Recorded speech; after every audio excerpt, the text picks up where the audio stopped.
നമുക്ക് ഈ വീഡിയോയിൽ നമ്മുടെ ലിനക്സ് OSലോട്ട് എങ്ങനെയാണ് പോസ്റ്റ്ഗ്രസ് SQL ഇൻസ്റ്റാൾ ചെയ്യുന്നത് നോക്കാം.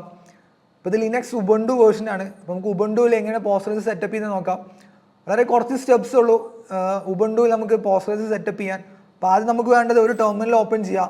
എന്നിട്ട് അതിൻ്റെ അകത്ത് നമുക്ക് പോസ്റ്റ്ഗ്രസ് ഇൻസ്റ്റാൾ ചെയ്യണം. അപ്പോൾ അതിനുവേണ്ടി നമ്മൾ sudo നമ്മളെല്ലാ പാക്കേജസും ഇൻസ്റ്റാൾ ചെയ്യുന്ന പോലെ തന്നെ pt install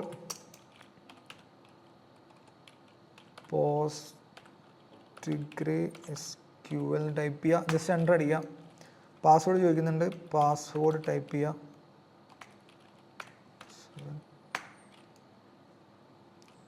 ഓക്കെ, ഇപ്പോൾ നമ്മുടെ പോസ്റ്റ്ഗ്രസ് സക്സസ്ഫുള്ളി ഇൻസ്റ്റാൾ ആയിട്ടുണ്ട്. നമ്മുടെ OSൻ്റെ അകത്ത് ഇതിൻ്റെ സർവീസ് എല്ലാം ആക്റ്റീവ് ആണോ അതോ ഡീആക്ടിവേറ്റ് നോക്കണം. ഡീആക്ടിവേറ്റ് ആണെന്നുണ്ടെങ്കിൽ ആക്റ്റീവ് അല്ല എന്നുണ്ടെങ്കിൽ നമുക്കത് ആക്റ്റീവ് ചെയ്യണം. നമുക്ക് ആദ്യം അതിൻ്റെ സ്റ്റാറ്റസും ചെക്ക് ചെയ്ത് നോക്കാം, ഇത് ആക്റ്റീവ് ആണോ അല്ലേ എന്നുള്ളത്. അപ്പോൾ അതിന് നമുക്ക് sudo systemctl status postgresql നമ്മുടെ പോസ്റ്റ്ഗ്രസിൻ്റെ സർവീസ് ആക്റ്റീവ് ആണോ അല്ലേ നോക്കാൻ വേണ്ടി നമ്മൾ ജസ്റ്റ് ഈ ഒരു കമാൻഡ് ടൈപ്പ് ചെയ്യുക. ഇത് ആക്റ്റീവ് അല്ല എന്നുണ്ടെങ്കിൽ നമുക്കത് ആക്ടിവേറ്റ് ചെയ്യണം. അപ്പോൾ അത് നമുക്ക് അതിൻ്റെ സ്റ്റാറ്റസ് ചെക്ക് ചെയ്ത് നോക്കാം, ഇത് ആക്റ്റീവ് ആണോ അല്ലേ എന്നുള്ളത്. ഓക്കെ, ഇവിടെ എറർ കാണിക്കുന്നത് എന്താ വെച്ച് കഴിഞ്ഞാൽ നമ്മുടെ ആ സർവീസിൻ്റെ സ്പെല്ലിംഗ് മിസ്റ്റേക്ക് ആണ്. അപ്പോൾ നമ്മൾ ആദ്യം കറക്റ്റ് ചെയ്യാം.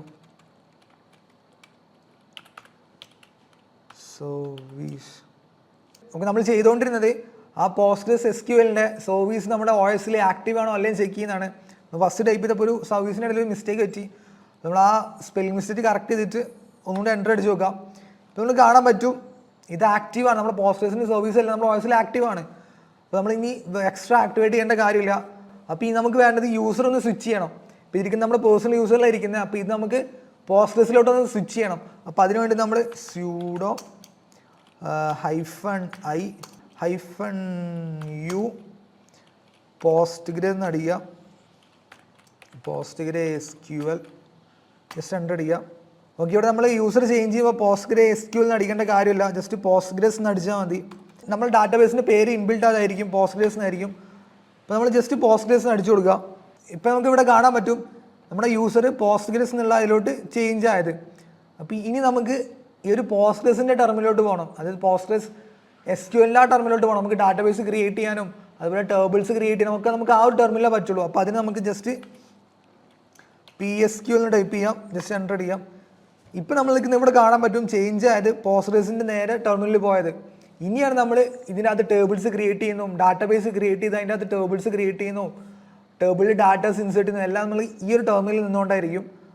നമ്മൾ ജസ്റ്റ് ഒരു എക്സാമ്പിൾ നമ്മളൊരു പോസ്റ്റ്ഗ്രസിലൊരു ഡാറ്റാബേസ് എങ്ങനെ ക്രിയേറ്റ് ചെയ്യുന്നത് വെച്ചാൽ ക്രിയേറ്റ് ഡാറ്റാബേസ് എന്നിട്ട് നമ്മൾ ക്രിയേറ്റ് ചെയ്യുന്ന ഡാറ്റാബേസിൻ്റെ പേര് കൊടുക്കുക. ജസ്റ്റ് സാമ്പിൾ എന്നൊരു ഡാറ്റാബേസ് നമുക്ക് ക്രിയേറ്റ് ചെയ്യാം. ഓക്കെ, ഒരു സെമിക്കോളം കൊടുക്കുക, ജസ്റ്റ് എൻ്റർ അടിക്കാം. ഇവിടെ കാണാൻ പറ്റും ക്രിയേറ്റ് ഡാറ്റാബേസ് സക്സസ്ഫുൾ ആയിട്ട് ക്രിയേറ്റ് ആയിട്ടുണ്ട്. നമുക്ക് നമ്മുടെ ഈ പോസ്റ്റ്ഗ്രസ് SQLനകത്ത് ഏതൊക്കെ ഡാറ്റാബേസാണ് ഇപ്പോൾ ഉള്ളതെന്ന് അറിയണമെന്നുണ്ടെങ്കിൽ ജസ്റ്റ് ഒരു /l എന്ന് കൊടുത്തിട്ട് ജസ്റ്റ് എൻ്റർ അടിക്കാം. അപ്പോൾ നമുക്ക് കാണാൻ പറ്റും നമ്മുടെ ഈ പോസ്റ്റ്ഗ്രസ് SQL ഏതൊക്കെ ഡാറ്റാബേസാണ് ഇപ്പോൾ ഉള്ളതെന്നുള്ളത്. അപ്പോൾ നമ്മൾ ക്രിയേറ്റ് ചെയ്ത സാമ്പിളിൻ്റെ ഡാറ്റാബേസ് നമുക്കിവിടെ കാണാൻ പറ്റും. അപ്പോൾ ഇതുപോലെ നമുക്ക് കുറേ ഓപ്പറേഷൻസ് ഈ പോസ്റ്റ്ഗ്രസ് SQL ചെയ്യാൻ പറ്റും. ഡാറ്റാബേസ് ക്രിയേറ്റ് ചെയ്യുക, ഡാറ്റാബേസിനകത്ത് ടേബിൾസ് ക്രിയേറ്റ് ചെയ്യുക, ടേബിളിൽ ഡാറ്റ ഇൻസേർട്ട് ചെയ്യുക, ഡാറ്റ ഡിലീറ്റ് ചെയ്യുക, ഡാറ്റയിൽ കുറേ മാനിപ്പുലേഷൻസ് വരുത്തുക, അങ്ങനെ കുറേ ഓപ്പറേഷൻസ് നമുക്ക് ഈ പോസ്റ്റ്ഗ്രസ് SQL ചെയ്യാൻ പറ്റും. ഈ പോസ്റ്റ്ഗ്രസ് SQL നമുക്ക് എന്തൊക്കെ ചെയ്യാൻ പറ്റും, എങ്ങനെയൊക്കെയാണ് ഡാറ്റാബേസ് ക്രിയേറ്റ് ചെയ്യുക, ടേബിൾസ് ക്രിയേറ്റ് ചെയ്യുക എന്നുള്ളത് നമുക്ക് വേറൊരു ട്യൂട്ടോറിയൽ നമുക്ക് ചർച്ച ചെയ്യാം. നമുക്ക് ഈ ഒരു സെറ്റപ്പ് എല്ലാവരും ചെയ്ത് നോക്കുക. നമ്മുടെ ലിനക്സിൽ പോസ്റ്റ്ഗ്രസ് SQL എങ്ങനെ ഇൻസ്റ്റാൾ ചെയ്യുന്നത് എന്നുള്ള കാര്യങ്ങളൊക്കെ. അപ്പോൾ ഇതെല്ലാം ഒന്ന് ട്രൈ ചെയ്ത് നോക്കുക.